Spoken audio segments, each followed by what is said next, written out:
Hello, it's 4:30 already. Okay.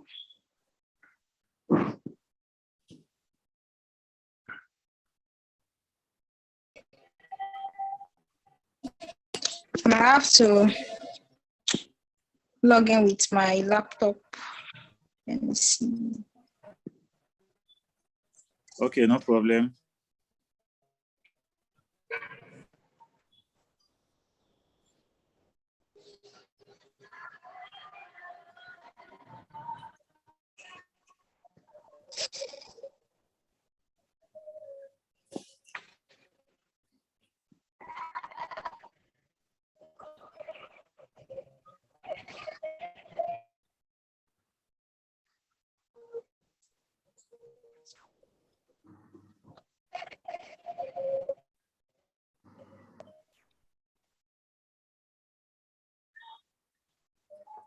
Have you been able to log in with your laptop? That's what I'm doing now.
Hello, Tosin. 13. Hello, Tosin, are you back? Yes, I'm back. Okay, please, this after at 4. Can we just start Okay. let's discuss before the program starts properly? Okay. Hi, good afternoon, everybody.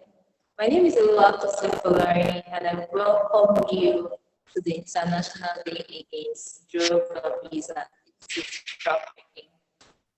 I'll be your host today, and I have with me Bashir Okoye, who will also be hosting this program. We have professionals who will be facilitating different sessions on illicit trafficking, substance use disorder, cultism, and it's a full pack program. I believe you are going to enjoy it, and it's very educating. So I have with me Aziza, before we have other people come on board, do you want to tell me what you do and your field, your professional field, and how you've seen people take substance and how you've been able to help them, what you've been doing for some years? Please, can you share with me? Okay. My name is Quadri Adela. I'm a physiotherapist by profession, and I'm a global health enthusiast. Majorly interested in reducing the prevalence of non-communicable diseases. And one of the reasons I am so much particularly interested in drug abuse and some of the adverse health effects. And it also adds to encouraging our non-communicable diseases, that we're trying to reduce the prevalence of non-communicable diseases. So it's a major aspect of public health. It's a great public health concern. Reducing the non-communicable diseases is going to help intervene to help us solve a lot of health issues that we're considering having,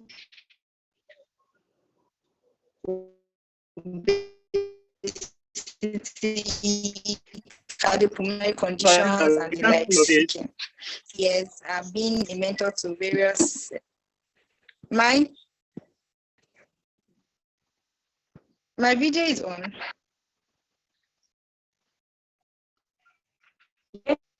Can I continue? Yes. Okay, so over the years, my relationship with youths and secondary school students, undergraduates, I realized that it's a major concern for them, especially when it comes to peer influence. Sometimes they don't have the right sources, they don't have the right connection, they don't have healthy relationships, and therefore they find themselves into drugs or some other illicit acts. So basically, that's who I am. I'm more about it. Oh, that's interesting. Very interesting. Do you go to school to teach those children about substance use disorders, or how do you go about it? How do you educate them?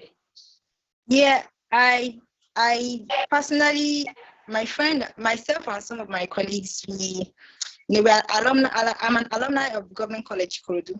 So we usually go on some days. Only about recently we've not been going as we used to. So we go majorly weekends when they are usually free. So we talk to them more on moral ethical principles, and also on self and personal development. So it's what we do. It's what we do. Talk to them. You guys can be better. You don't have to do this. This is not a major way to success. This is the right way to success, and other things like that. And aside that, too, I'm a board of trustee for Foundation of Aspiring Youths in Ethical Leadership. That's FYL. So in FYL, what we do is to sensitize youths and undergraduates. We channel them, sensitize them on what are the right things to do, what are the things to do to personally develop yourself, what are the skills needed for you to develop yourself, so that they don't find themselves in some of all these illicit acts and they don't become problems to the community at the end of the day. Because in summary, at the end of all these things, they become problems to the community. So basically, that's all to value. Wow, thank you so much, Adela, for what you're doing. We can't really see the impact now. It's not about education, but it goes a long way when we educate these children about substance use disorder. Like trainings on substance use disorder at Federal Psychiatric Hospital. And sometimes I see them bringing patients Okay. and well. Hmm. Their parents or their guardians Wow. are always worried. Sometimes tied with changes and so overwhelming. Like they're going through a whole lot. So really, we can't stop talking about these things. Because when I was growing up, Wow. my school was pretty far from home. We walked long Okay. distance, but we never get to see people in the road. Just got to see all of that. But now, every corner, you just and need to also work with policymakers to ensure that people are not using substance in public Obviously, spaces. obviously, we can't leave them out. We So, can't leave them a out. lot of Policymakers, government, NGOs.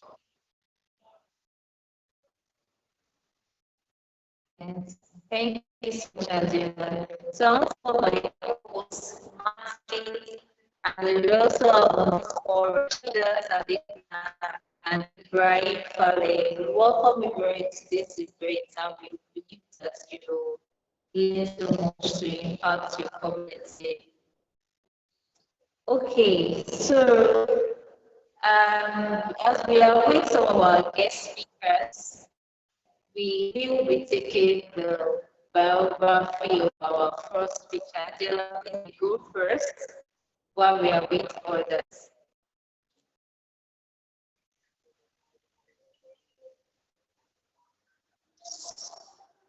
So we have Adil.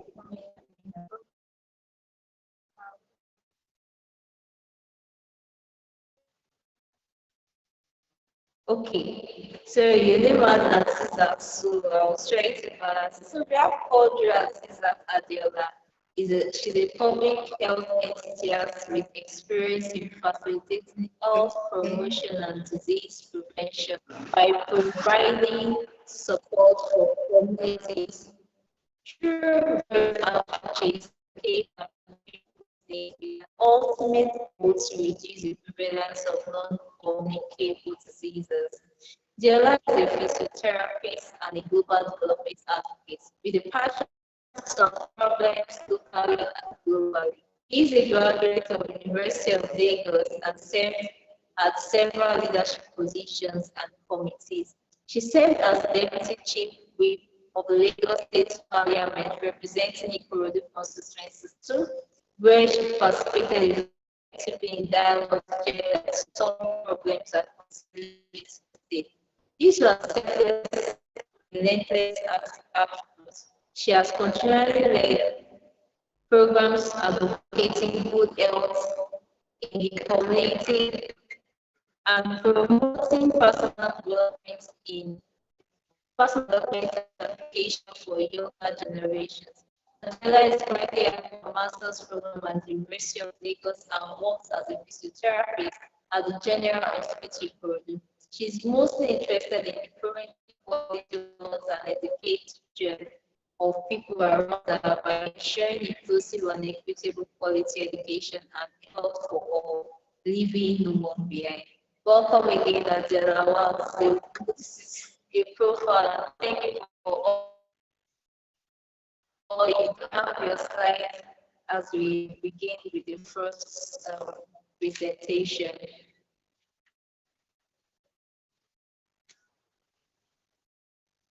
Okay, thank you so much for the warm welcome. I'm trying to connect with my laptop to share the slide now.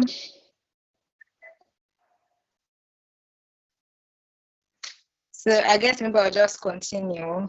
So pending the time, I hope the slide comes up soon. Okay. So I'm trying to connect again with Azizat. So when you see Azizat, you can just allow in. Okay. So not to delay us, let's start. So International Day Against Drug Abuse and Illicit Trafficking.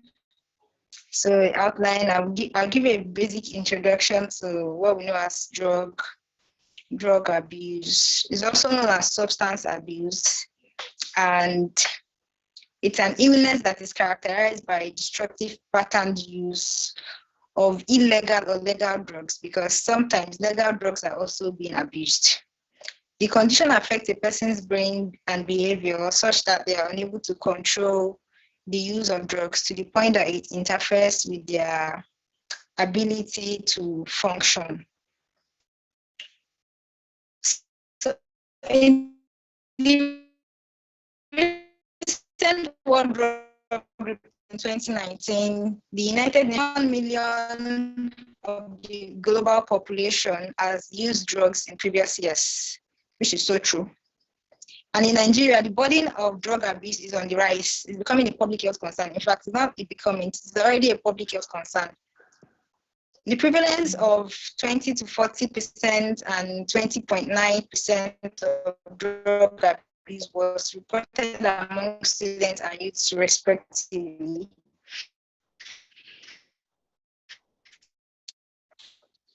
That was in one epidemiological study by Abu Bakr.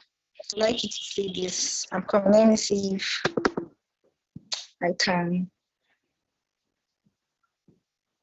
Mr. Lukamin, I don't know if you can help me share my slide from your end.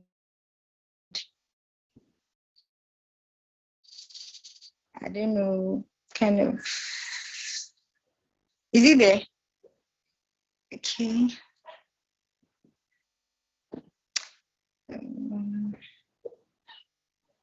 I send it to Martins. Let's see if Martins can help. Okay.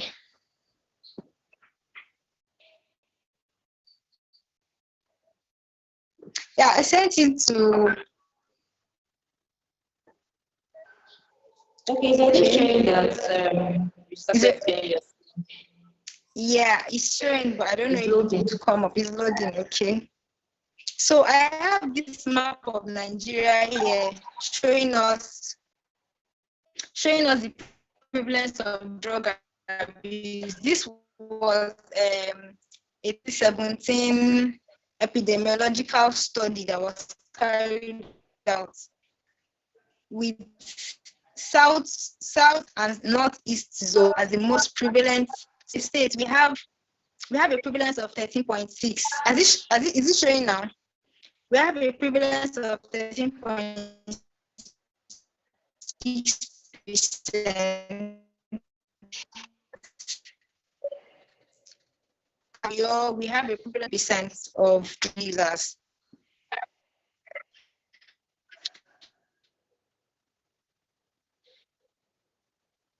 Prevalence of drug abuse. Drug abuse is common among undergraduates, farmers, sex workers. From the study shows that to increase physical performance, stress, to derive pleasure, some of the factors, poor economic factors.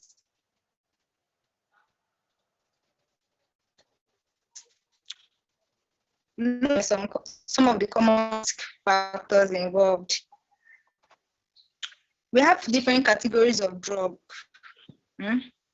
We have the narcotics, the hallucinogens, depressants, and stimulants. The stimulants are drugs that usually stimulate the brain and the central nervous system. So these are the ones that they usually use to increase physical performance, majorly decrease appetite. So some of these stimulants, we have the cocaine. Cocaine is the cocaine is the second most abused substance in Nigeria today.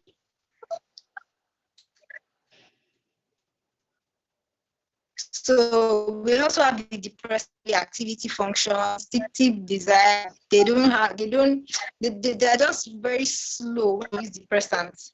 We have the hallucinogens. The hallucinogens are substances that alter sensory processing of the brain. They cause perpetual disturbance. So therefore they enhance changes in thought process, nothing else aside.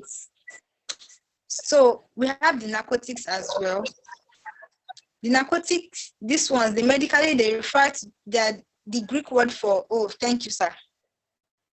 The Greek word for narcotics, that's from the word narco, means be numb. When someone is numb, that is, you're not feeling any pain. So these ones, they usually use them to maybe for painkilling purposes, to induce sleep, to have like some kind of analgesic. Say the term with drugs that fall into the classification of opioids. Opioids as morphine. When they take all this thing, they believe, there's no pain, they are not feeling any pain and stuff like that. So we have different routes of administration. The oral injection, sometimes it goes through using needles, snorting and smoking.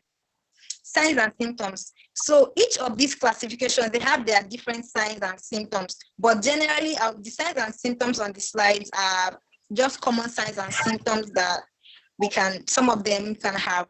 So they are classified, the signs and symptoms are into 4 classes: the mood, the behavior, affectation, the physical effects, and the psychological effects. So when it comes to mood, they can be depressed, they can be easily irritable, they can be having like suicidal feelings, Behavioral effects, we can have changes in behavior, something that this person does not do before. Maybe the person is now stealing, declining performance, or maybe avoiding friends, just behavioral change generally. So in the physical effects, the person will be looking run down, be having frequent hangovers. They'll also be having some health issues, some health challenges, cardiorespiratory disorders, and some other things. Then psychologically, this one has a major effect. The psychological effect: aggression, delusion, poor concentration, confusion, hallucinations, psychosis sometimes, forgetfulness, increase in memory problems, and the likes. Now, we have factors. There are a lot of factors. I'm sure these ones listed there are just few factors. There are a lot of factors contributing to the abuse of drugs. Some of the common factors we can see in our society: parental abuse or parental deprivation, peer influence, family belief, peer influence. Then you say, let's just try this thing. Some of them actually try it because just to have the experience, and before they know, they become addicts. Some of them will just even say, let us see what it looks like. Let us see what it looks like. And from there, it gets to something else. Psychological problems. Some people believe that the solution to their psychological problems, maybe loneliness, depression, or whatever they are feeling, is to take all these things. When they take alcohol, I'll be all right, I'll be fine. Or when they take cocaine, when they take all these things, they believe they'll be fine. So some of them is psychological problems. They believe, that's the solution to their problems. Poor economic status, unemployment, as they say, the idle mind is the devil's workshop. Illegal relationship and illegal sexual involvement. So how does drug addiction occur? There are stages of addiction. We have the experimental stage, the social stage, instrumental, and the compulsive stage. At this experimental stage, sometimes they just believe that, let me just see what it looks like. People use it out of maybe curiosity, out of peer influence or peer pressure. Okay, let's see what it looks like. At this stage, there's usually no change in the person's behavior or emotional context. At this stage, there's usually no change because the person is just trying it out. So there's usually no change in the person's behavior. So the second stage is the social context. So this time around, the person is trying to use it to fit a particular social situation, maybe in a party or at the bar or in a club, and let's say, okay, this social context, even if I don't use it in the office or any other place, this social context, I have to use it to feel among, or to feel like, I'm part of them, I know what's going on. So the third stage is the instrumental stage. At this stage, this person has to now go day by day. This person, there's intense emotion to cope with day-to-day challenges, because you just feel like, okay, I'm feeling worn out, let me just go and take it. So this stage is the person is gradually becoming an addict at this stage. And at this use escalate, tolerance will develop, and more of the substance will be needed to attain desired results at this stage. So the compulsive stage, this is the full-blown addiction. Here it stands, and if he or she doesn't get at that time, the person can do anything. This is the point where they go to any length, this compulsive stage, any length to get this thing by all means. They don't even see it as anything at this stage again. It's just what it is. So drug dependence. So at that stage, it just becomes dependent on drugs. So drug dependence has two different major, there are more to it, but major. We have the physical dependence and the mental dependence. So the physical dependence here, the person's body has been altered already. And this person feels that, the body has been altered in ways that create cravings for the drugs already. So, and we have this withdrawal effects, withdrawal symptoms. So if I don't get this thing, I'm not okay, I won't be fine. Then the mental dependence, the individual believes that the optimal state of well-being is achieved only through the action of that drugs. That, if I don't take this thing, no, I won't be okay mentally. That's with psychological effects. So let's just round up fast. Treatment and rehabilitation of drug addiction.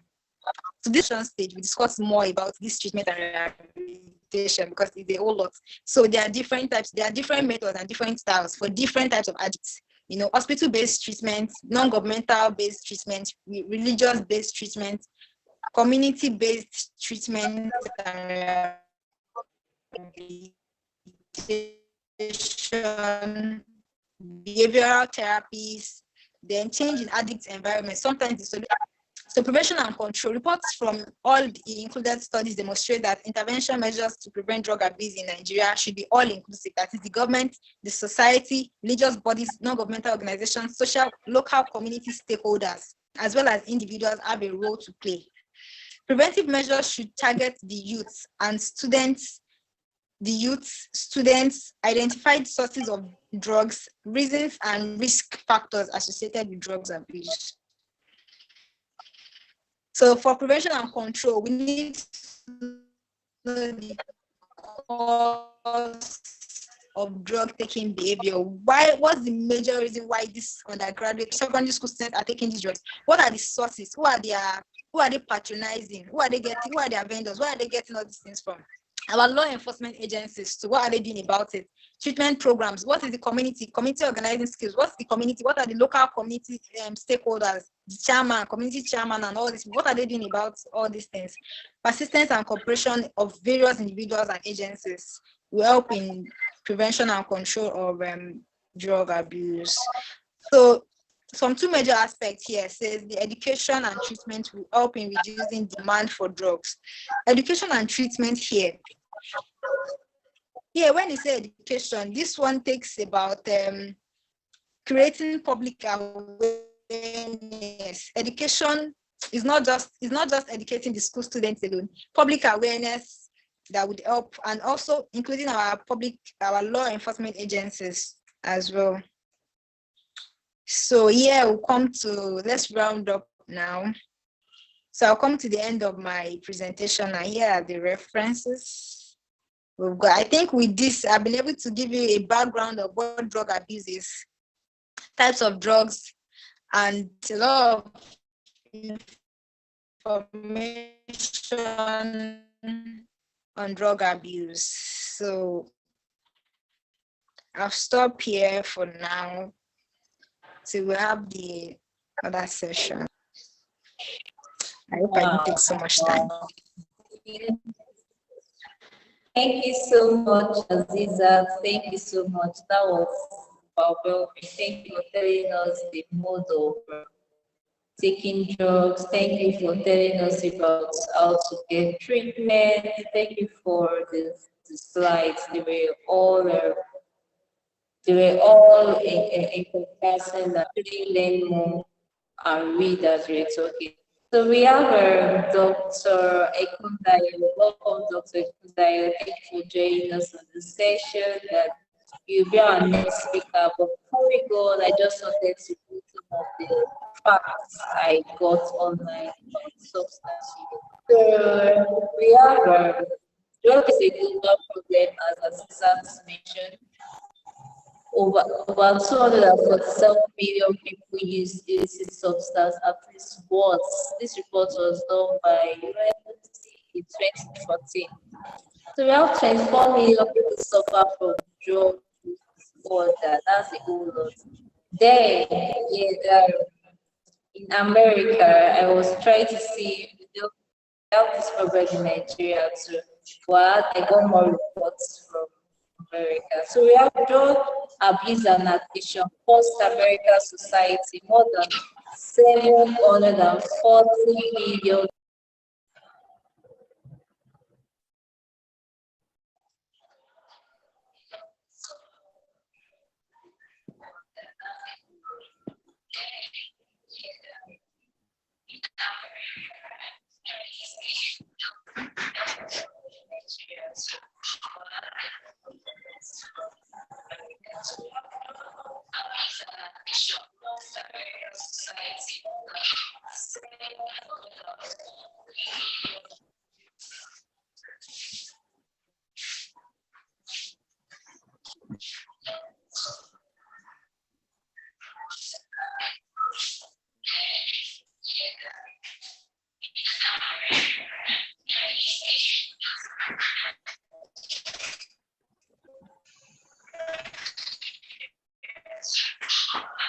Oh, sorry, I knew I was muted.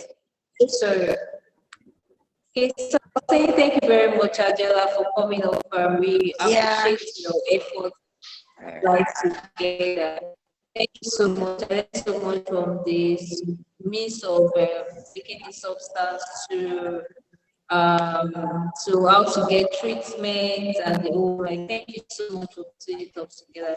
We have someone who is very special in our midst, Dr. Ekundayo. We thank you for joining us today. So before we bring up Dr. Ekundayo, I just got some figures on substance use disorder, and I'd like to share with us. As Aziza mentioned, drug is a global problem. 247 million people use illicit substance at least once in 2014.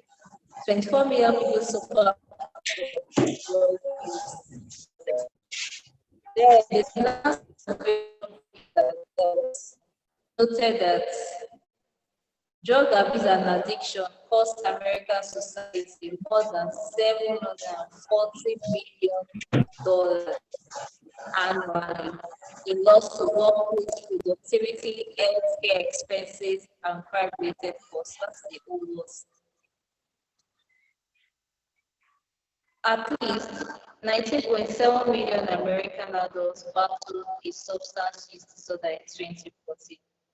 38% of adults, that's like 38% of adults in 2017, battled an illicit drug use disorder. This is a whole lot of numbers. And you know, sometimes we think this thing is far away, like, but as years are going by, we see young people who are very close to us that have disorders, that are taking substance and they are mixing different things together. Every day there's something new that they are taking, and it seems so difficult for us to catch up with it.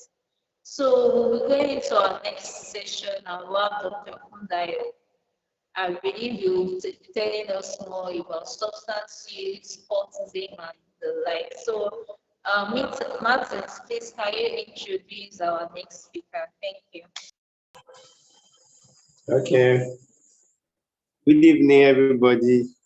We really appreciate our first lecturer, Ms. Aziza Adiola. They give us a wonderful presentation, and we really appreciate that. I know that our audience have quite a question to ask. Permit us. So our next lecturer for this evening is no other person than an erudite scholar by name Dr. Ekundayo Olubunmi, FF. He's an assistant director with the Citizenship and Leadership Training Center and the unit coordinator of CLTC Seaport, Snake Island, Apapa, Lagos, Nigeria. He obtained both his bachelor, master's, and PhD degree in history and international studies from the University of Jos, Nigeria, with research focused on economic history and development economy. He gained remarkable research experiences with American Council of Learned Societies, that is African Humanities Program. He combined his active instructional and leadership training with being both a public analyst for groups, colleges, government, and private agencies, and parastatals, and research responsibilities across Nigeria. Dr. Ekundayo is a member of several professional bodies, including Historical Society of Nigeria, Institute of Chartered Economists of Nigeria, Chartered Institute of Human Capital Development of Nigeria, Institute of Public Management and Diplomacy, among others. He is married with children. You can see we have an erudite scholar in our midst. So, Doctor, we welcome you to our midst. I believe our doctor is well loaded to give us the desired outcome of today. So we welcome our doctor, Dr. Kudayo, who is going to be taking us through cultism. We know cultism is a very broad word. So I'm very sure he's going to do justice to the topic. Doctor, you are pretty welcome.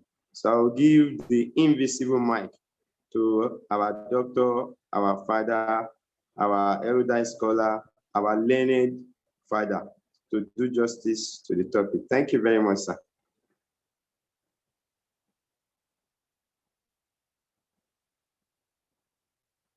Doctor, you have the floor, sir.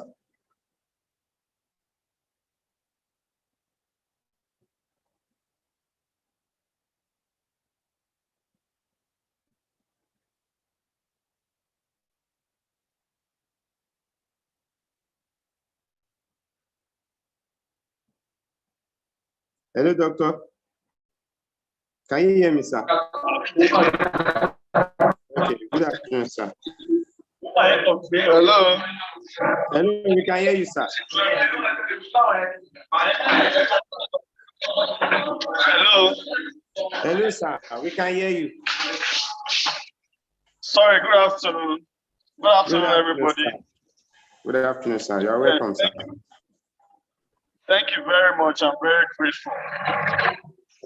I'm sorry, Dr. time is not Seriki, very convenient. Dr. Seriki, can you hold on, please? It's okay. Hello, Dr. Seriki. I can hear you. Can you hold on, please? We are expecting Dr. Ekundayo to come on board. I think so, Martins. Oh, okay. Please intimate Okay. me. I'm in another meeting, but once you're ready, just intimate me on WhatsApp. Okay, no problem. Okay, Dr. Seriki, thank you. We are expecting the Citizenship and Leadership Training Center, Cisco Apapa, Dr. Ekundayo to come on board. Thank you. So, doctor, you have the floor, sir.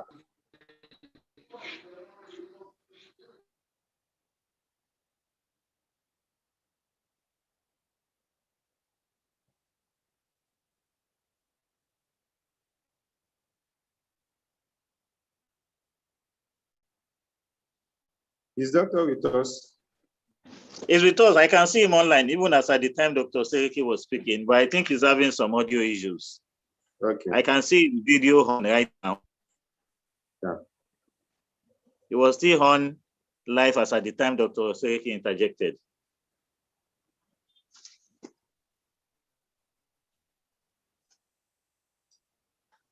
So our doctor will join us shortly. Please bear with us. Okay.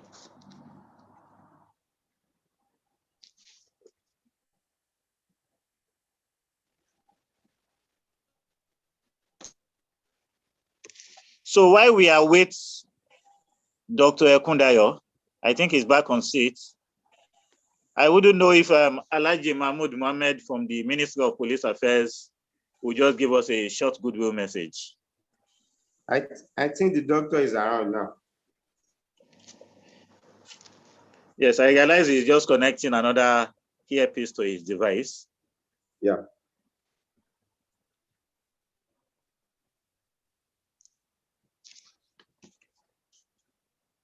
You're welcome, sir. Doctor.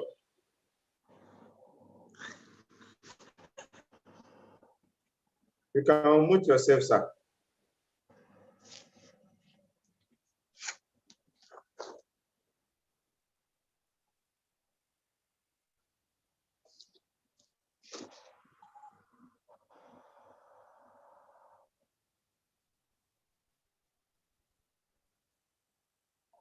Doctor, you have the floor, sir. You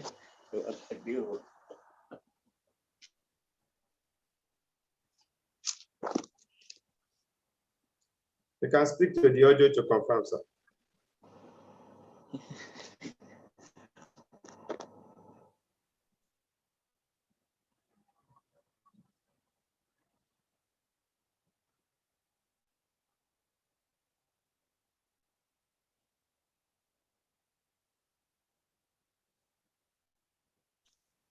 While we await Dr. Ekundayo, can Igo Faleye come in just to give us some comments and contributions on the topic being discussed? Igo Faleye.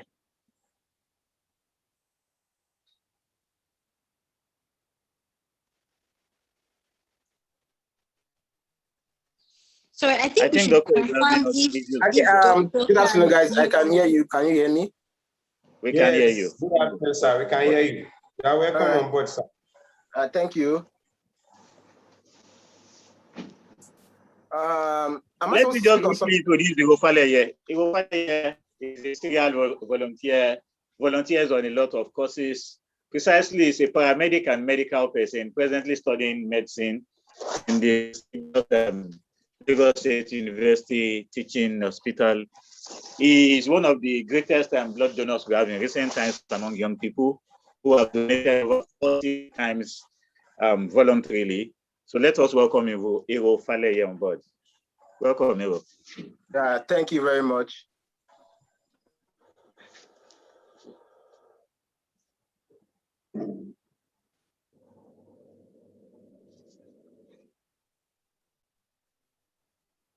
Iro, can you now share your comment with us while we await doctors resolving his audio issues?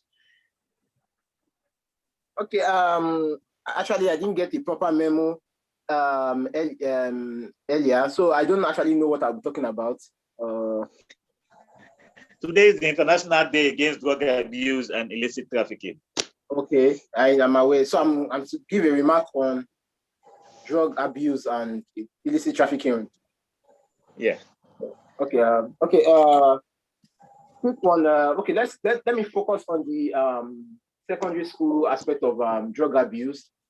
So okay, during our own time, it wasn't rampant. Probably because of we had more of elderly people in school. Like I think in my secondary school days, I was like the youngest, one of the youngest people. So it wasn't. Then the mentality wasn't actually for drug abuse wasn't much then. But recent time now, one of the things we've noticed around. Okay, I volunteer for an organization. It's called Hope for the Addicts Initiative. We actually look for support for to bring back addicts into back the society, to rehabilitate them from the addict space. So one of the things we've actually noticed is one of the major reasons for drug abuse among the youth secondary school level, let me use secondary school level and primary school level, is actually peer pressure. Presently now, not any reason, not because they are sad or because they are going through something. It's actually due to peer pressure. My friend is doing this. I want to do this. I want to feel among. Another issue is cybercrime. Yeah, cybercrime is another issue. So due to cybercrime, they get exposed to this kind of drugs. An instance is there was this guy who got into drugs due to his friends. He met a friend through cybercrime. Let me teach you. You have a job, paste ID. So from there, they started partying. So from there, they had to introduce him to drugs. In this way, he wants to feel among. So that one of the I think we need to one of the ways to tackle drug abuse in this current time now is to actually tackle it from the primary school and secondary school level to get them know that this thing is actually not good. I don't know. Are you guys with me? Yes, we are with you. Okay. So one of the ways I think during the era of Fashola in Lagos State, I think he tried to introduce the likes of Red Cross, Sheriff Guard, Boy Scouts, just in a way to curb one of the reasons to curb cultism and drug abuse. So to carry their mind away from trying to focus on my friend is doing this. Why not look into something? Why not make like the first speaker said, the idle mind is the devil's workshop. Yeah. Hello. Somebody said something. Okay. So basically, I think we need to introduce anti-drug abuse club in schools, just to introduce them. Basically, the major problem now is peer pressure. Like my friend is doing this, let me do it. So I think if we can tackle it from the secondary school level, get to introduce. I don't know if they can even make it like a subject under drug abuse, because the rate at which drug abuse is growing is actually alarming. Now it's not until they don't even use the normal drug now. There's not improvised use of drugs like Milo and Maggie.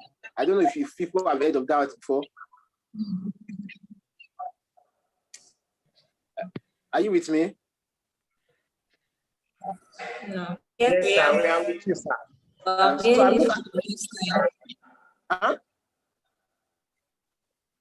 So I'm saying, I don't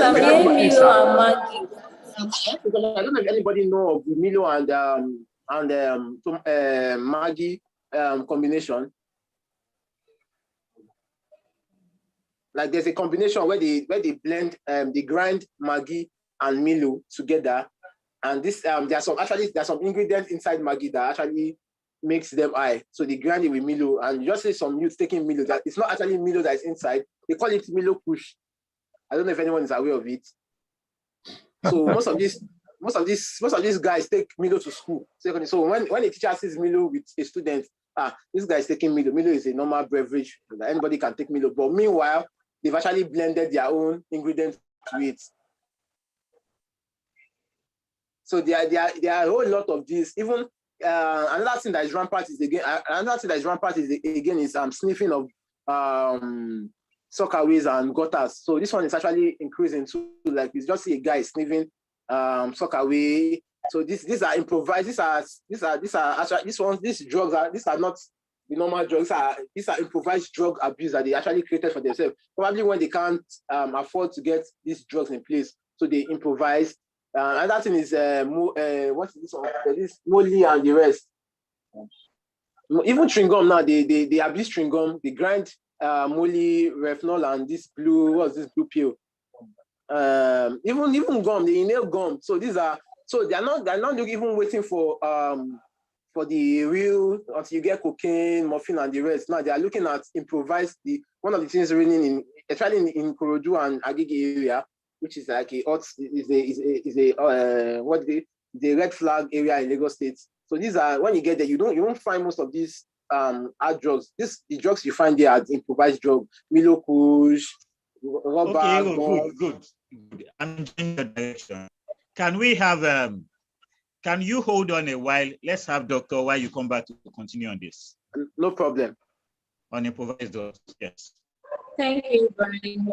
Thank you very much. Let's have Dr. Ekunayo, please.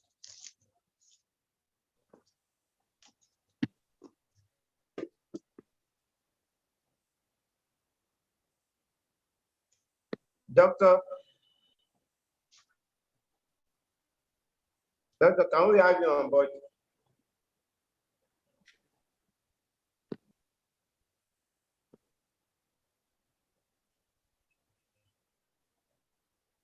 Hello, can you hear me? If you can hear me, just say hi. Yeah, hi, yes, sir. Yeah, we can hear you, sir. Hi, sir. We can hear you now. Oh, okay, thank you. I've been battling with network here. I believe I may have missed a lot, but with the little I've heard so far, let me just continue from the little I've heard from the last speaker, the last presenter, and I want to link drug abuse with cultism, because I want us to look at one of the effects of drug abuse, which is militancy, is increase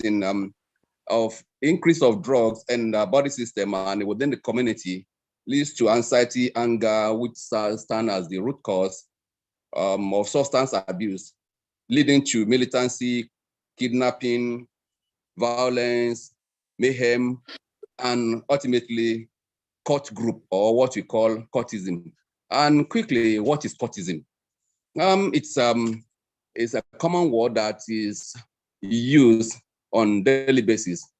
And the prevalence of cultism or cultic activities around us today superimpose its importance if you look at the word a cult or cultism. In another way, cultism can be described or defined as a phenomenon which emanates from cults. And these are fraternities with extreme beliefs. These are beliefs that have practices of a particular group which indulge the worship, rituals, activities, but yet they are not part of the world-known cult, which is the world religion. They are not known as part of any known religion, either Christianity, Islam, or other major world religion. Even though, if we were to look at the followers of these religious groups as cult members, but this particular cultism or cult group we are talking about are not attached to any of these prominent world religion. So cultists are involved in practices that can be termed as cultic in nature. And such practices include, but not limited to, initiation, blood covenants, oath taking associated with secrecy, drug taking, which is the main theme of today. So that is why I'm linking courtism with drug abuse, substance abuse, and the likes. And other activities of court group can be classified as clandestine. And if we, having looked at this, we want to know or look into some prominent court groups that are commonly found within the context of our country, Nigeria. Not limited to a particular region, but I want to mention them in geopolitical zone, starting from the south-south or southeast with the Greenlanders, the Bush Boys, the Elegant Force, the Degban Boys, or what we is commonly called among the court group as KK or SVZ, from campuses all over that have penetrated some of our university or higher institution campuses all over. The Icelanders, the well. We have the Outlaws as well. And moving to the core Niger Delta area now, we have the NDPVC, that is Niger Delta Volunteer Force, led by, at a time, I don't know as of now, Asari Dokubo. We have the Niger Delta Vigilante led by the Ateke Toms. We have the MEND, the Bomo Ojomo and Herioka. We have the Federation of so many. In the northern part, we have the Yankalari, we have the Hisbah, we have so many. And coming to Southwest here too, we have the OPC, we have the OPC and the subgroup with their splinter groups that emanate from one community to the other as a subgroup of OPC. But majorly, Southwest is known, OPC is known for Southwest. And when we look at this, they don't just operate on their own without the influence of some substances, which ranges from the little, just like the last speaker mentioned, the little commonly, or what we don't consider as anything, the purple leaf, which they grind into something, to what we call the Igbo or the cannabis and the likes. So from this to even in the northern part, you see people buying a little petrol or petroleum product in a jerry can, and just a little of half a liter into a 25 liters with a tight lid, well shaken, put under the heat of the northern region, and leave it there for about 4-5 minutes, open it and inhale it immediately, and you see them falling flat to the ground. So now from there, you see those that even go for the lizard. It may interest you that even lizard excreta is part of what they mix with some other substance to make them. So those are the little one that does not cost them anything than improvisation and the likes. Again, when you look at the cannabis that we talk about just now, our eyes have just been opened to Maggie and Milo, which is what some of the music or musicians call the science students. If you look at it, rather than being positive in their improvisation, our youth will go to any length just to make themselves high. And the prevalence or the effect of this drug abuse is not only in courtism, it reduces the quality of youth participation in any developmental effort of any community or a nation. That is the end product of what we see as drug abuse, leading to courtism, leading to violence, leading to what I can call the uselessness or irrelevance of youth nowadays. Not only that, you see the society being torn apart between the court group or the drug addicts and those that are making their genuine livelihood on daily basis. So now, when we look at courtists as part of or courtism as part of the society, it engenders one thing: the fear of your own brother, the fear of a member of a community who have the same right, the same privilege, opportunities that you are given. But the other side of it is the mis or the abuse of those rights under the influence of a particular sin. And in order to operate, some of them, let me digress a bit. The lady, the Unilag 21-year-old, I wouldn't want to mention the name because we are under an international platform, told the whole world, confessed that everything that happened was under the influence of what? Drug. And when you look at this, she belonged to a court. But the particular court we are looking at is a high-class girls' court. I forgot to mention that we have the Elizabethan court among the female members. We have those that call themselves Jezebel. We have the Queens of the Night. These are courts in our campuses that operate under the influence of one substance or the other. Nobody, including the father, according to the information we had, that the father protested.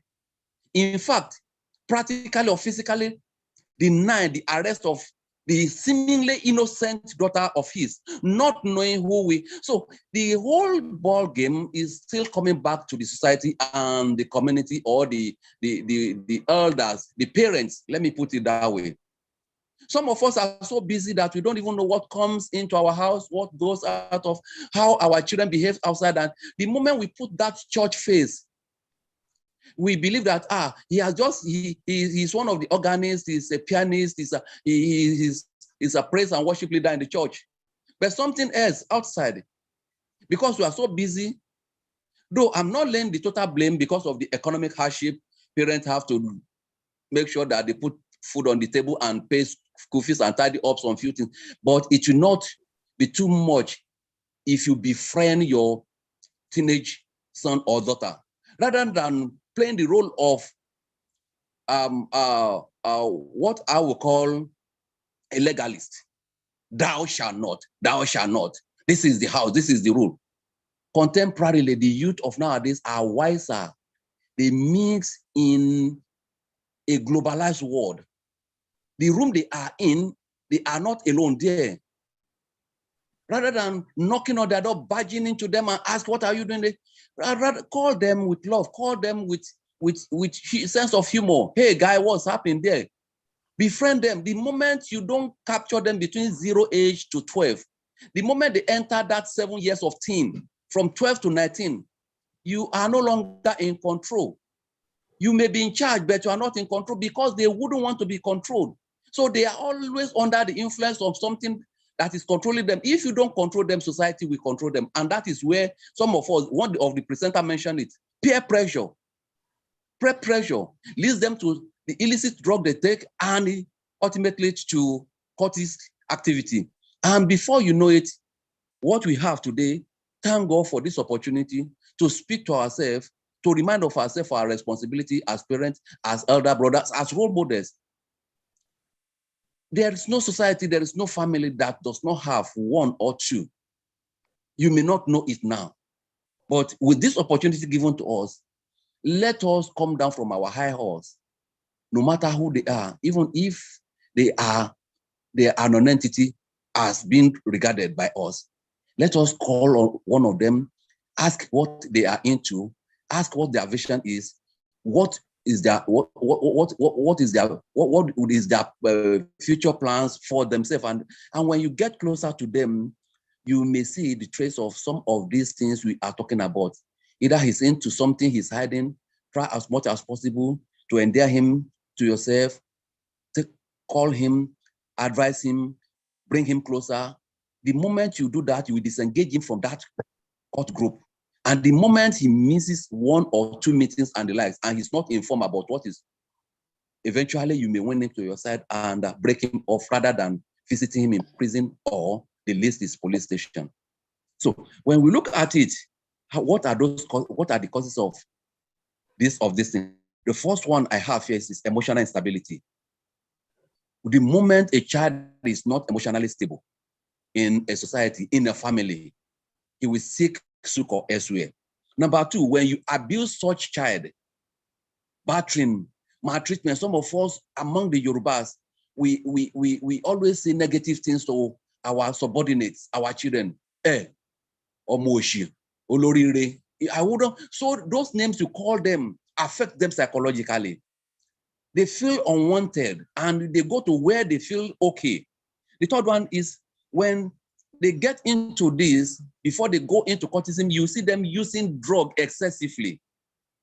When you neglect them with parental responsibility, possibly the father is a drunk, the mother is night to whatsoever time, you see them looking for care from their neighbor, and only God knows who your neighbor is.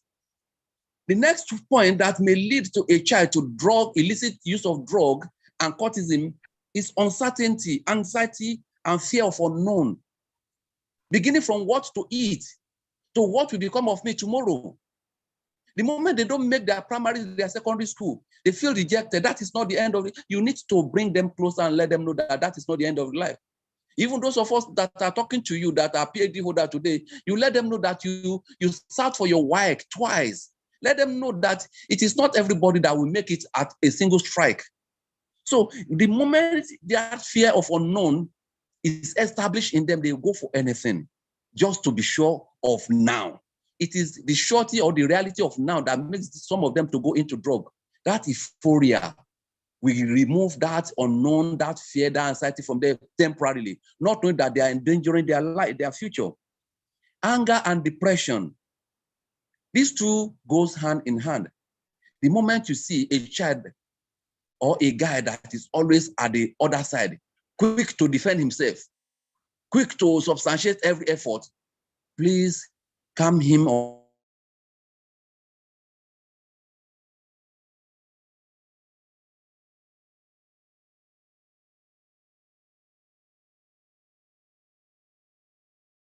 her down. Let them know that, no, you are not being judgmental. Let them know that, yes, they are point out the lapses or what you want to, but some are not in the, because of what some of us may call spiritual assault. Some may even go, I've met a lady about less than 24 hours ago who did not come to office. And I asked her, I said, my sister, why are you not in office? She told me something, that somebody, a spiritualist, told her that she saw a vision that she went out and did not come back. And I said, wow.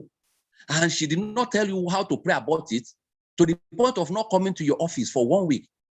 So if I have not gained the understanding or have the understanding, I will have issued her a query, compounding the program. That means the multiplier effect. So when you see somebody who believes so much under frustration, you don't compound it. Even if you are going to apportion blame or maybe punish them, let them know that this is how it starts and this is the end of it, before you now give that sanction you are thinking of. Societal peer pressure, I wouldn't dwell on that. Somebody have mentioned that. Finally, tradition, custom and tradition. Some of us, society these days, we are in globalized world. We have forgotten about our African culture. We have forgotten about our tradition. Late Fela Anikulapo said, when a child is in primary school, teacher is the teacher. The classroom is the teacher. When you are in school, secondary school, this thing. When you are in university, lecturer is your teacher. But who is government teacher? Culture and tradition. We have totally abandoned our culture. We have forgotten about, some of us are even much more Catholic than Pope, both Christian and Islam. We've neglected that part of our Africanness to the point that we are now individualistic. And once you are that, you are on your own. It's a common balance in Nigeria. The moment you leave somebody, he's on his own. That person that is on his own will turn around full circle and affect you under the influence of drug or under the influence of cult group. I think I have contributed my own quota. Thanks for this opportunity, Lucom especially, and the co-host. I want to say a big thank you for the organizers of this, and I want to say a big thank you for the sponsor as well. I remain yours sincerely, Dr. Ekundayo Olubumi. Thank you, and God bless you.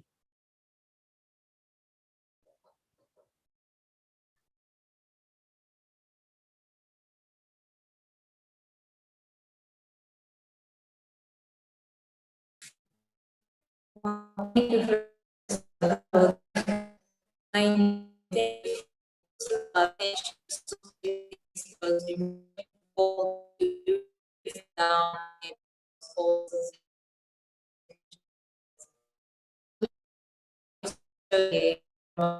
to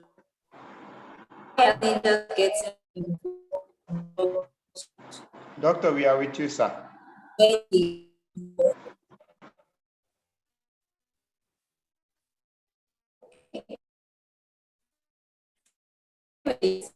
Why are teenagers getting more involved in drug use when they are aware of the implications? Why are teenagers getting more involved in drug use when they are aware of the implications?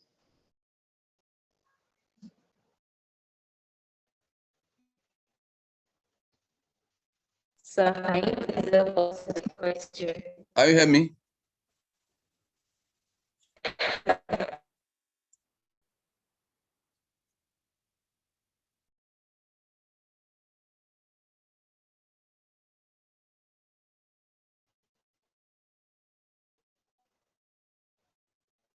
We are with you, sir. We are with you, sir.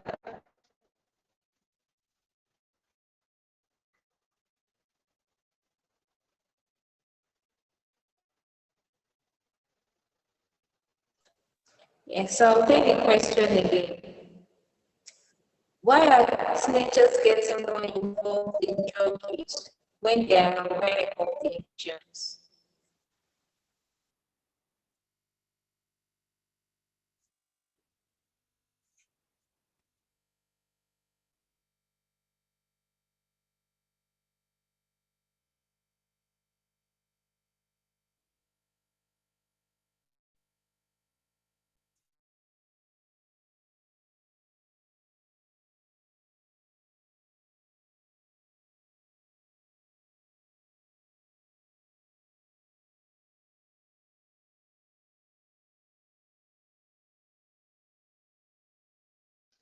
Unmute yourself so that you're muted.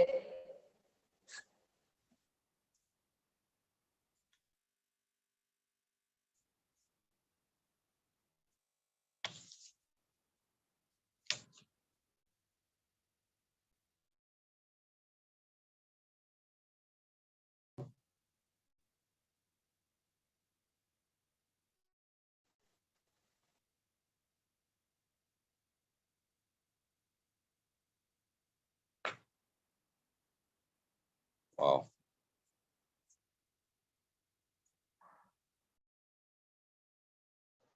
We can hear you now, sir.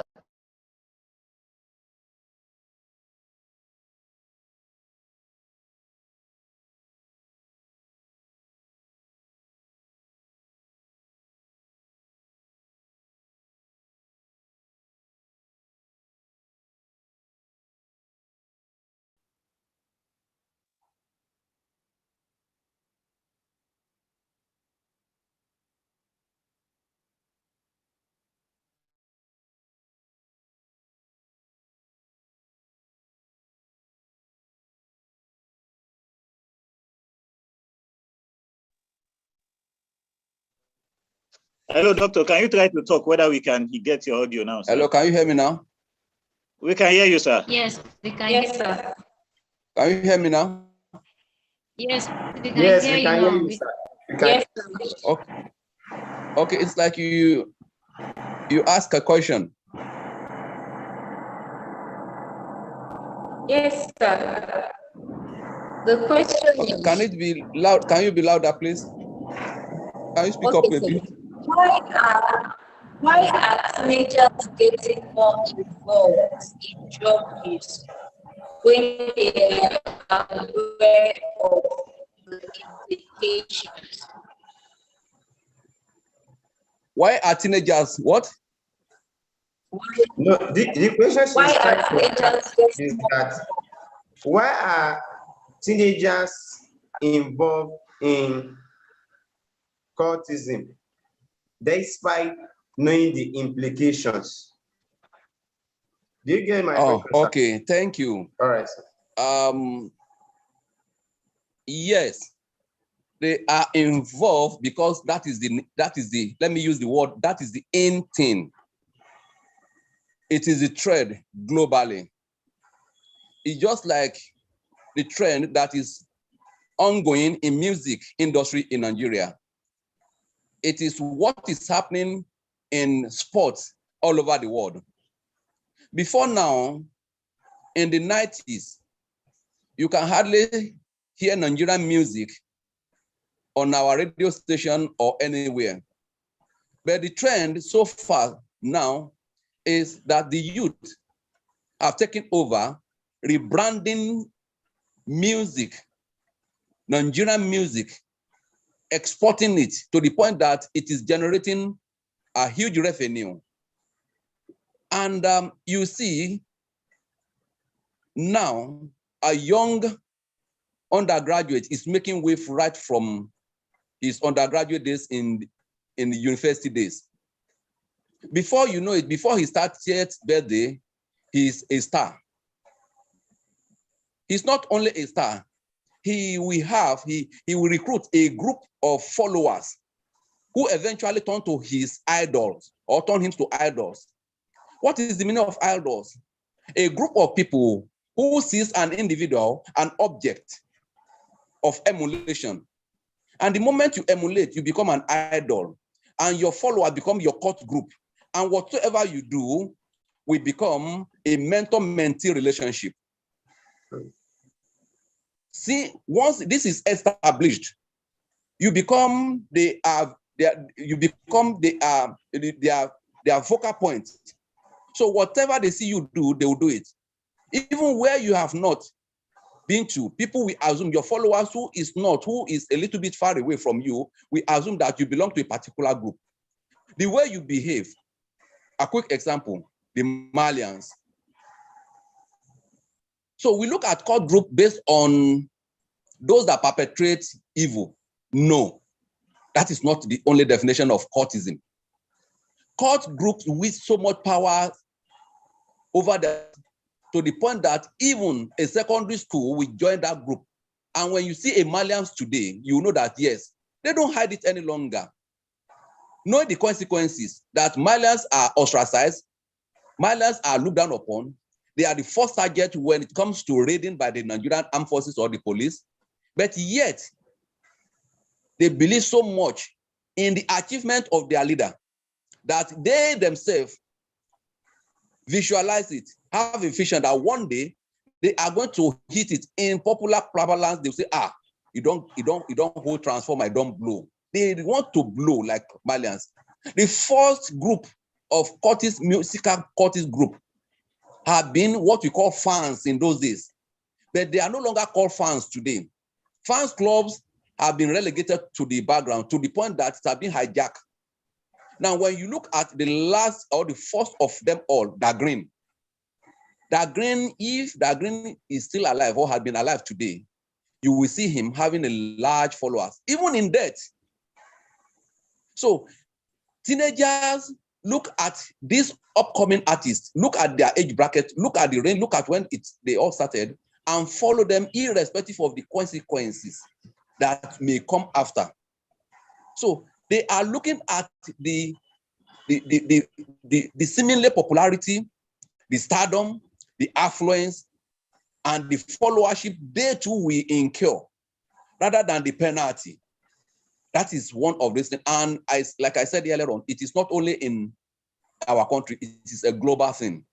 When you look at the trend today, look at the young footballers today, look at when they recruit them, you see that, yes, they are making waves at their teenage age, and they believe, yeah, they can do it. And whatever it will take them to do it, that is why you see teenagers trooping into it without looking at the legal aspect or the constitutional aspect or the law enforcement hand that may apprehend them if they should fear off. I believe I have answered that question, why teenagers do join cult group irrespective of the consequences and the other side or the bad negative image attached to it. Okay, thank you very much, sir, for that wonderful response. Then another question. I hear you, sir. Thank you very much, sir, for that wonderful response. You said? Can you hear me, sir? Sir? Thank you very much for that wonderful response. Oh, thank you too, sir. I'm grateful. It's a pleasure. Okay. Another question here is that, in your own terms, how can we reduce the high rate of cultism among the youth? Can you hear me, sir? Yeah, I can hear you, sir. Okay, I said in your own terms, how can we reduce the rate of cultism among the youth? Yeah, let's start from the value orientation. Okay, sir. Yes, value reorientation. When we have value reorientation among our youth, redirect their mind, their vision, their thought, their plans towards the value, a long-lasting value orientation will do the trick. Not legalistic, not control. You can only influence them. As a leadership trainer, you can't control anybody. No human being will want to stay under your control. But you can influence positively. You can give them a different orientation. You can give them a value reorientation as well. That is how we can reduce, if not eradicate, teenage cultism. Thank you. Okay, thank you very much. Thank you very much, sir. Then another question before we draw the curtain. How can the NGO come on board? Because it is a societal issue that involves every individual, both the government, the non-government, and the likes. How can NGOs come on board to solve or to ameliorate this issue of cultism? NGO that is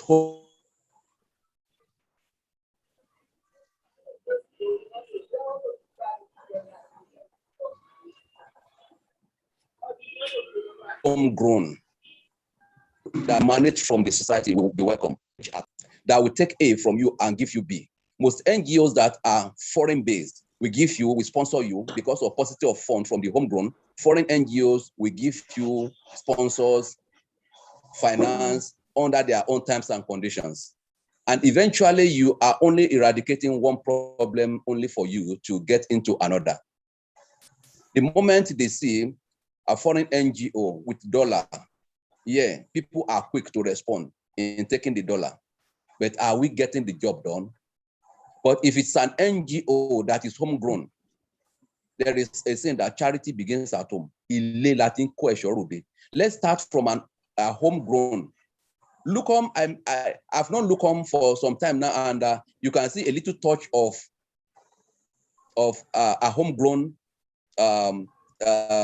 tendency in his own approach to issues. The moment you speak to a child in the language he best understands, he will know that, yes, rather than you hiring a foreign NGO. So I'm not saying NGO is not good, but let that NGO be in touch with the idea, with the value, with the culture of the people. Most foreign NGOs that you have seen over time are only hired hand. I don't want to call them hirelings. They will come, they will do some little abracadabra, and at the end of the day, the problem persists, the problem remains. But if it is a homegrown one, where you pull the child's ear at the right side where he can hear very well, he will know that, yes, this is somebody. And why the local NGO is not even working is because of lack of mentor-mentee. We don't have any leader we can follow. We can call a leader any longer. Most of the leaders, like I used to say, want to turn our youth into thugs. So whenever you see a leader bringing you up, not to mentor you, not to lead you, but to turn you into a thug, then you cannot solve such problem with local even. Until we, the followers, have a different mindset and know what we want for ourselves, and that is where the total turnaround will be. So it's going to be a grassroots something. We're going to start from ourselves. It's going to be the center of the center or the periphery of the center, not the center of the periphery coming down to the periphery to come and change things. No, if you understand what I'm saying, sir.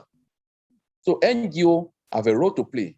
but a little touch of homegrown ideology should be in it, not totally foreign as it is today. Thank you.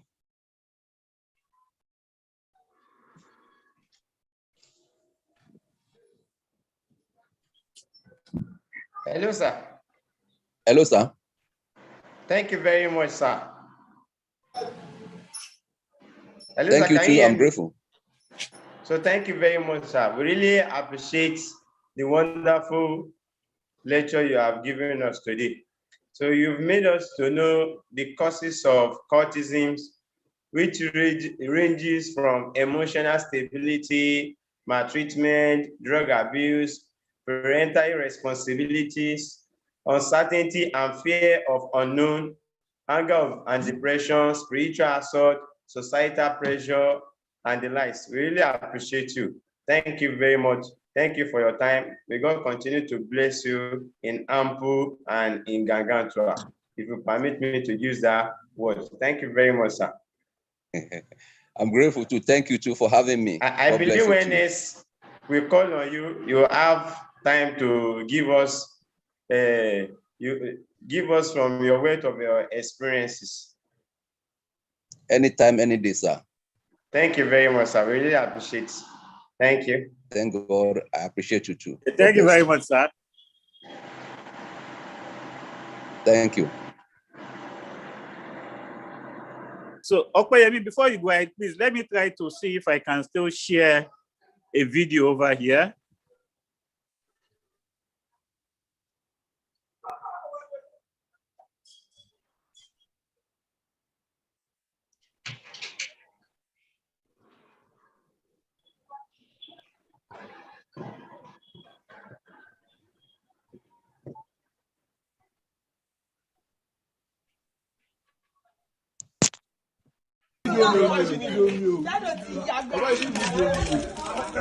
This is a video showing the effect of someone who has just of drugs on someone who has just taken drugs, and they are trying to revive him.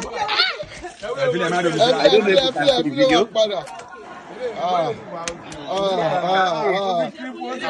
Can we hear the audio? Yes, we can hear you. Last one. Hello, sir, can you hear me? I can hear you. Okay, thank you very much, sir. I said, so what is your keynote advice for us, sir? Please, can you let me play the next video before he comes in? Okay. Okay, good. Hello, sir, can you hear me? Can hear you, sir.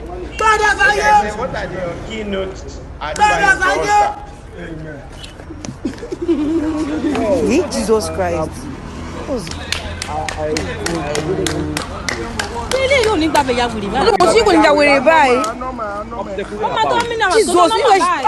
Jesus Christ. Obstacle abounds, challenges abound, ranging from finance, lack of support from society. Jesus Christ. I will encourage you. I will encourage you.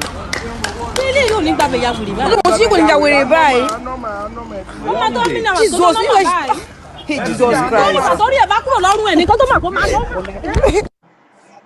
A point of reference. One day you'll be a point of reference to others. So please do not relent no matter the obstacle. Do not relent no matter the challenge. Do not relent no matter what you may face, either from the society or colleagues.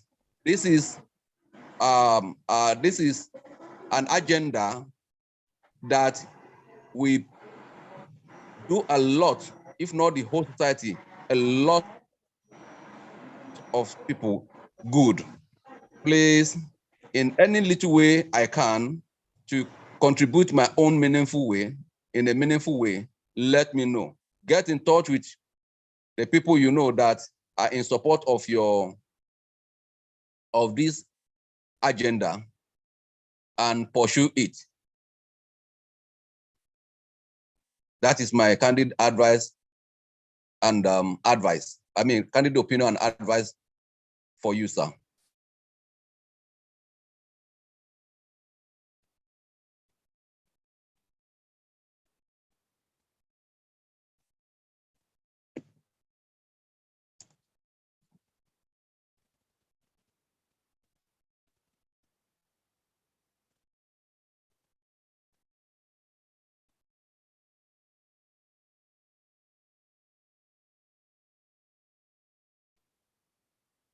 I guess you want to play a video. You can play it. Sam?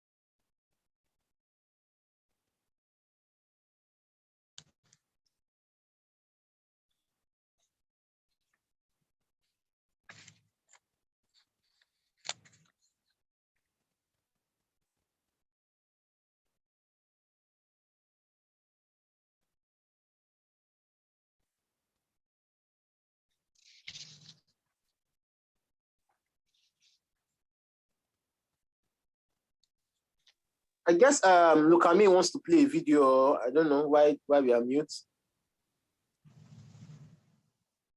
Okay, no problem.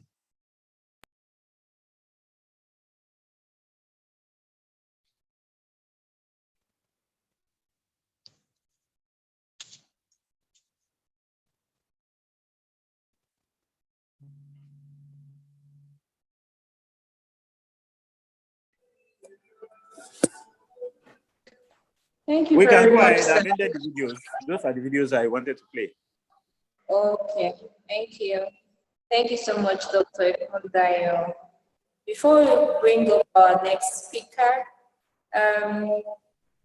Iro Ibrahim, please can you continue with the conversation? You were telling us about secondary school children and the different substances they mix together.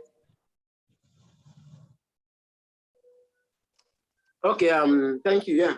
So as I was saying, so like Dr. Kundaya said it all. So most of the students now, they don't actually use most of the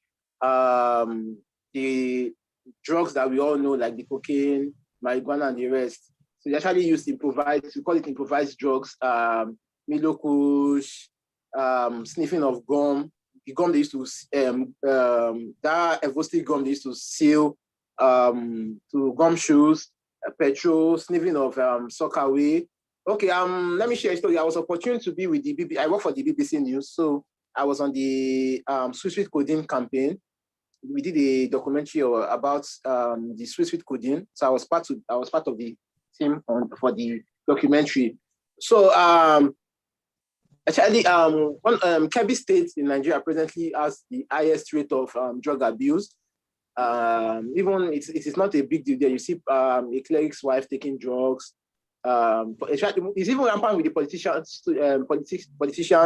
children, because this ones have higher grades of this one have money to buy like cocaine and the rest. So another thing again is sniffing of the open the graveyard to sniff dead bodies. Yeah, they sniff dead body. I don't know if that is if we've heard of that one too. Like you go and dig a grave and start sniffing a dead body.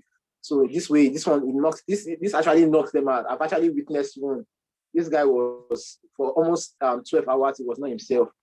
Another thing is there's this Molly and there's this another thing now currently rampant now. It's even going to secondary school. Is this loud and shisha. Shisha is another drug that we are abusing. Like normally they don't use aside. Normally shisha comes with just the flavor. Even it's actually bad for the earth. Even without the add substance in it, it's actually bad for the earth. So now they actually mix different things in it, like retinol. I don't know who saw the video of the Korodu girls sniffing shisha. They went to the 5 girls. when they tested the content of the shisha, they've actually mixed it with different things.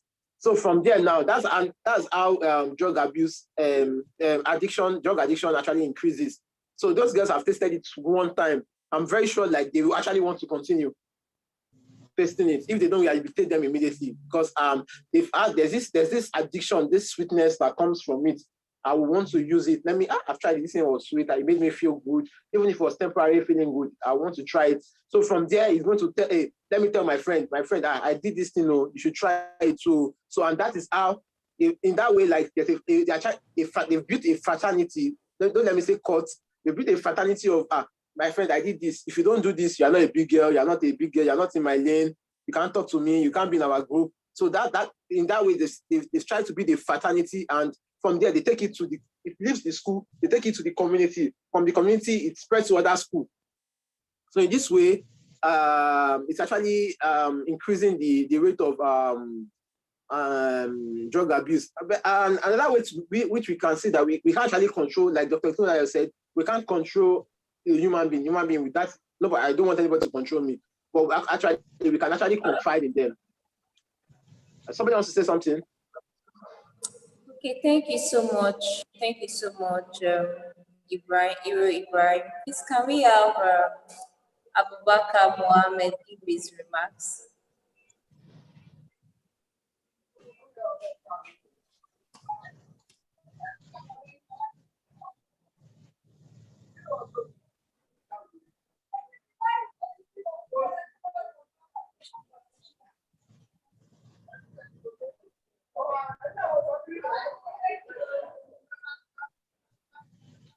Alhaji Mahmoud Mohammed, okay. Can we have your remark, please? Alhaji Mahmoud Mohammed. Yes, good evening, ladies and gentlemen. Good evening, sir. I'm very happy to be one of the participants here listening, and I gain a lot. Alhaji, please, can you on your camera? We can't see you. I should on what? Can you on your camera? We can't see you. Camera. Can you hear me? Yeah, we can hear you. Like, can you turn on your video? We need to see your face. There's a button beside the microphone button. Just tap on it to enable your video. But I can't. You mean video where? Which place? Okay. Beside the microphone, sir, you will see a video. You see a microphone icon. Microphone did you see me now? No, we can't. Yeah, no, we can't. Yeah, we can see you now. We can. Thank you, sir. Okay, now you can see me. Okay, good. I'm the most grateful to be lucky to be among those participating and listening. And I've gained a lot. That was why I passed my message through the chat box. The advice I can give is that if you want to solve problem, we have to start from the grassroots, from the environment a child is born. We parents or elders have to provide an enabling environment with love to our children so they can trust us. And we too should know what even call love. Let it be a decent one. Not love, giving a child everything he likes as if the child become God. No. You should know there is a restriction for you to be law abiding. You cannot just have everything to be like in a lawless society. By the time a child start having decent, lovely relationship with his parents, elders, he will have confidence in the environment he comes from, whether it is family, whether it is a local area. That's why I agree with the speaker who emphasized on our culture. And by the time the child will get to school, once he has good home background, the parent has time, the mother has time, you find a child will have strong mind to even face peer groups by resisting. They are spoiling his homegrown socialization. This background, I'm from such family, I shouldn't taint my image and image of my family. But in the situation where the parents are busy looking for money, they have no time, they come back late, or they don't even care. So that's why because leadership. When a child has no parent or leaders to elders to help, then his peer group will fill in the vacuum there. And then they are with the devil, then they are the greatest leader. Another thing we should learn, our society is a religious, whether it is Christian, Muslim, whatever. So people should emphasize on comparative religious studies or education, where whatever religion you practice, as we are human beings, the other person practicing a religion different your own has similar and common values. We are not saying their religion are all the same, but because this major religion, Christianity, Islam, they have a lot of common and similar values. When we share, we can be united. And the way you see our elite, you find them, they are united. You find Muslim leaders united by the poor. We are the one fight among ourselves, become talks, troops, because we don't know our value. We are not saying we can't have disagreement. If you have the same mother, you may find one of your brothers is introvert or extrovert. You have the same parent, the same language. You can differ. But human being has something secret, something you can even see when you're educated. We have a lot of common and similar values to share, which we all agree they are good. Whether you are Muslim or Christian, you have that concept of love, to love a fellow human being. Because the creation, you are not God, who has been existing without any creation and can exist when there will be no any other creation on earth. But we have to come to be in a group. So we have to learn how to love each other in a decent manner. So we become law-abiding. So that is the little I want to give, because I prefer to listen and learn instead of me to be speaking. Thank you very much. Thank you, sir. Thank you very much, sir. That is Alhaji Mahmoud Mohammed, the Director General Affairs from the Federal Ministry of Police Affairs. Thank you very much, sir. Thank you so much. Thank you very much. Can I just chip in something? Thank you, sir. Okay, thank you very much, Mr. Martins. Thank you very much for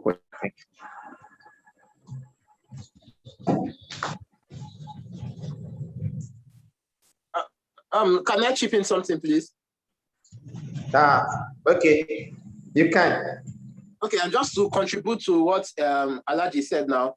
So one of the things in my 15 years experience in volunteering and community mobilization and grassroots work, one of the things I've noticed is one of the people that has influence over the are the community leaders, 2, the religious leaders, 3, the parents. So one of the ways we can actually, like you said, like the grassroots, we have to tackle this problem from the grassroots. Is if we can inculcate the culture of this drug abuse, let's make it a topic. It's not every time you preach about somebody joined tattoo, or let's make it like a conversation in the church. Let's tackle these things, because trust me, if I'm a Muslim, if my cleric says something, I'm likely to agree with my cleric or let me just say my alpha, because I see him as a role model and a figure at which I learn from every day. So I believe culture and religion have a major role to play in curbing drug abuse. That's all I want to say. Thank you very much. Really appreciate Mr. Mahmoud, our coordinator, Dr. Pekundayo, and Mr. Ibrahim Faleye. Thank you very much for the wonderful contribution. May God, in infinite mercies, continue to increase you all in knowledge and in understanding. Amen. Amen. So Amen. we are with our next guest speaker, which is Dr. Seriki. Is Dr. Seriki with us? Mrs. Tosin? Is Dr. Seriki still with us? I'm not sure. You promise, can you kindly reach out to him? He's currently not on the meeting. Okay, I'll reach out to him now. Okay.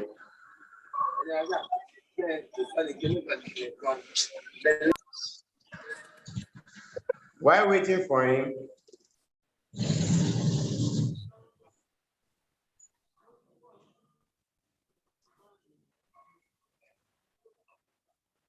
I will read some of his profile to us while waiting for his arrival. He's by name Dr. Seriki Muritala. He's a youth development enthusiast with proven track record in youth mobilization, stakeholder engagement, capacity building, and community service delivery. During his undergraduate days, he served as the president of Nigerian Medical Association, an association of all medical students in Nigeria. He led outstandingly living remarkable prints. His feat as president of Nigerian Medical Student Association gave him the mandate to run as the president of Federation of African Medical Student Association, which is FAMSA, an association of all the medical students in Africa. He won convincingly. He led the association potentially with series of awards, while also representing the continent in the international body of the Students Association. He combined this leadership edge with his academic excellence, while retaining his place as the university scholar at the Lagos State University. Seriki Muritala moved on to serve as a member of the Lagos Youth Parliament, and he was later elected to lead as the Speaker of the most vibrant youth parliament in Nigeria, the Lagos State Youth Parliament. Currently, Dr. Seriki Muritala is a member of Youth Policy Review Committee for Lagos and a permanent tutor at the Eko Youth Leadership Academy. He recently served on the independent campaign team for the election of Senator Mokail Adetokunbo Abiru, the popular Senator Tokunbo Abiru, Lagos East, Senator representing Lagos East, as a member of the Tokunbo Abiru ambassador. As an ambassador for the youth representing Lagos, a group shares with the governor of Lagos State and 8 other distinguished eminent Lagosians.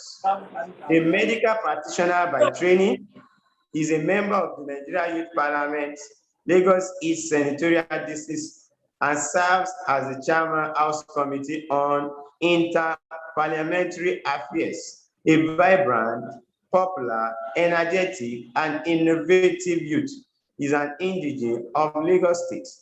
Professionally, Seriki has worked with Lagos State Hospital Service Commission, worked at the Onicon COVID-19 Isolation Center, working presently as Clinical Service Associate with the Center for Integrated Health Programs, working on a USA-funded project in eradication of infectious diseases and epidemic control in Africa. He is happily married with kids. So we welcome on board our doctor, Dr. Seriki Muritala, popularly known as Dr. Seriki MI.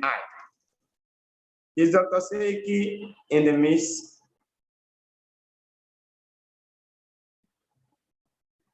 I guess he's about to join us. Please look at me.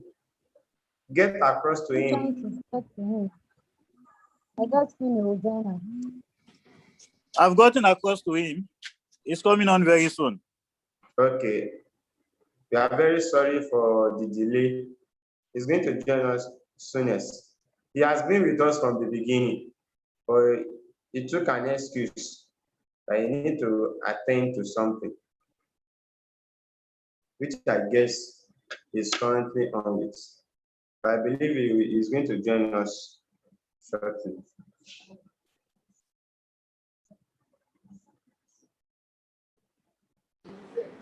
While we are waiting, can Aziza still go ahead by giving us more insight on our presentation?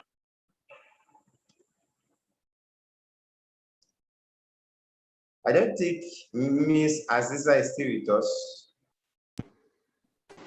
Okay, I'm still here. Okay, sorry. All right. Thank you very much, ma'am. Okay. You have So the floor. yeah, so I would just like to add some few things Okay, ma'am. from a TED talk I watched on drug abuse. So the opposite of addiction is connection. So, and from my own experience as well, I realized that some of these teenagers and undergraduates and secondary school students, they lack meaningful relationships. They lack healthy relationships, they lack healthy connections, either with their parents or with their close associates. So therefore, it's very easy for them to fall into peer influence and the likes. So I believe if our community leaders, local community leaders now, chairman of a particular street is responsible for what's out of homes that are going through challenges, broken homes, marriages, and stuff like that. But then, if there are other people, if a man living in house A can also be concerned for children of house B, I think that one would help us to go a long way. Okay, where are you now? What's going on in your life? What are you doing now? Okay, I want to take jam form. I want to do this. Some of these kids are not really engaged.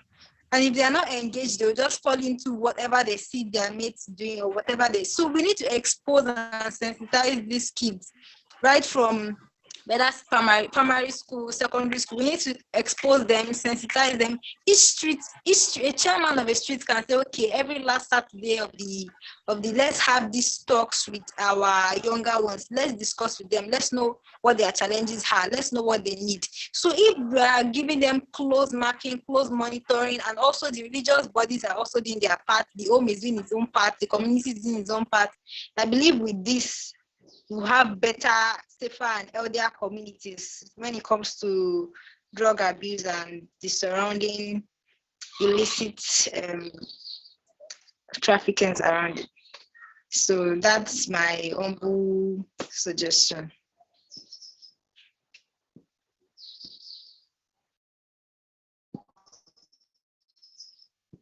So I'll stop here for now.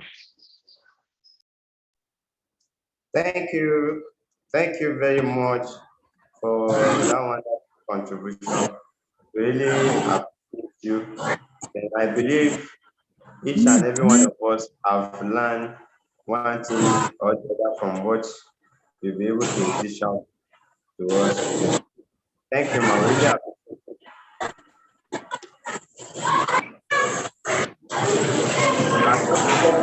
Join us soon. A youth mobilizer.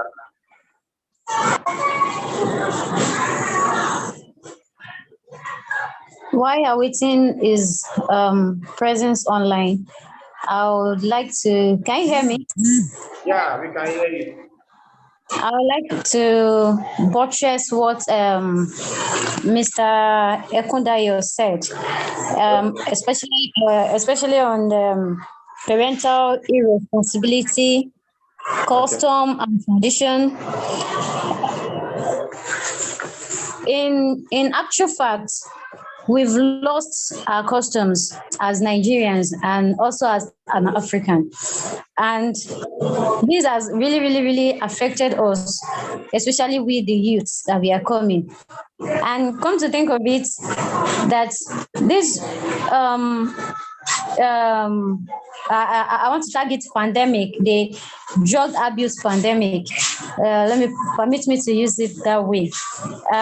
As it's not like a common thing, which is not supposed to be amongst our youth, and we really find it difficult trying to curb it ever since that we've been making efforts. Now, knowing fully well that a lot of people are deriving financial stability from, in fact, they are getting their sustenance from all of this illicit attitude, especially in drug abuse. Now, how would you ask someone who has been into drug abuse who has been getting some source of income from it, either by selling it or by taking it, how do we curb them from not engaging in such processes? Take for instance the Malians. The Malians would people emulate Malian because they feel they see joy in it. Another instance is cultism. Cultism should I say are big men. Big men, they hire this set of guys after they have been high on some certain drugs. They give them some weapons and even money, financial support to go out on some missions. After doing that, and they are free in the society, they feel convenient and comfortable with whatever they are doing, especially even in the drug, saying that whatever they want to do, they won't, if they are not high on the drug, they can't do it. So, and if it is fetching them money, they prefer to continue on it. But because we've lost the standard of tradition in our society, now we have nothing. Then parental irresponsibility. I'll go with parental irresponsibility because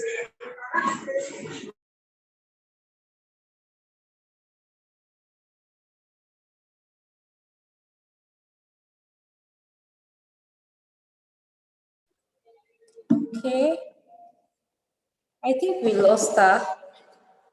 Rashidat, thank you so much for your contribution. You said a whole lot.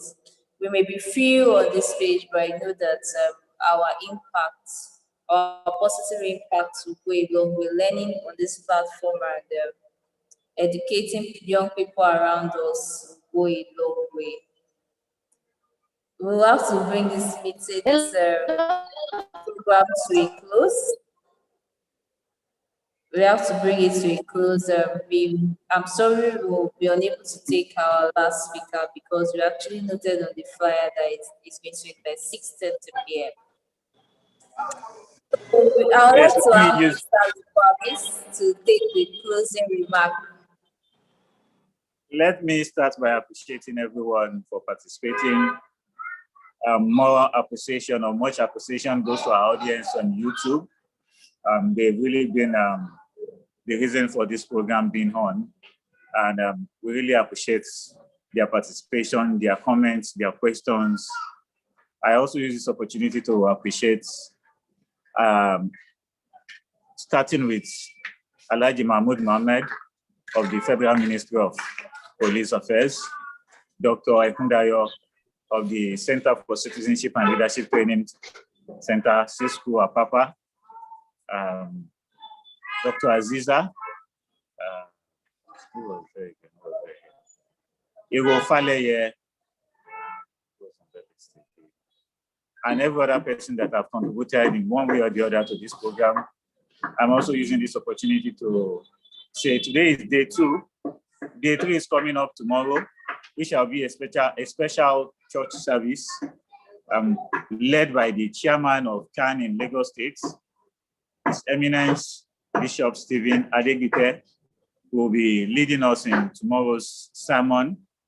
And just like I want us to note, he has also communicated to other churches under the fold of CAN to do the same thing, meaning as much as Dr. Bishop Stephen Adegbite will be doing his own sermon from the Methodist Church of Ikeja, other churches as well will also be doing the same thing. So the sermon for tomorrow, or let me say tomorrow, Sunday's sermon, is going to be across the state, is going to be on drug abuse and illicit trafficking.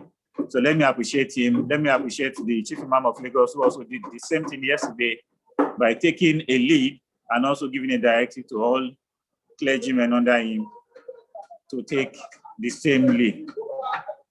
I also want us to note that by Monday morning, we'll be having a special campus event with the Federal College of Marine Science and Fisheries, Marine and Fisheries Science, Oceanography at Victoria Island, 9 a.m. Kindly join us. And in the evening on Monday by 4:30. We'll be back with another webinar to finally close this event formally. Thank you very much. Have a wonderful day. God bless you all. Thank you. Bye. Oh, sorry, before I go, I forgot to mention 2 people, although we didn't get in their representatives. Let me appreciate Inspector General of Police, IGP Usman Alkali, for his support as well, and as well His Excellency, Governor of Lagos, Mr. Babajide Sanwo-Olu. Thank you very much. They are with us here in spirit. Thank you very much. Thank you all. Thank you for your time. We really appreciate you all. See you again next time. Bye-bye. Bye. Bye.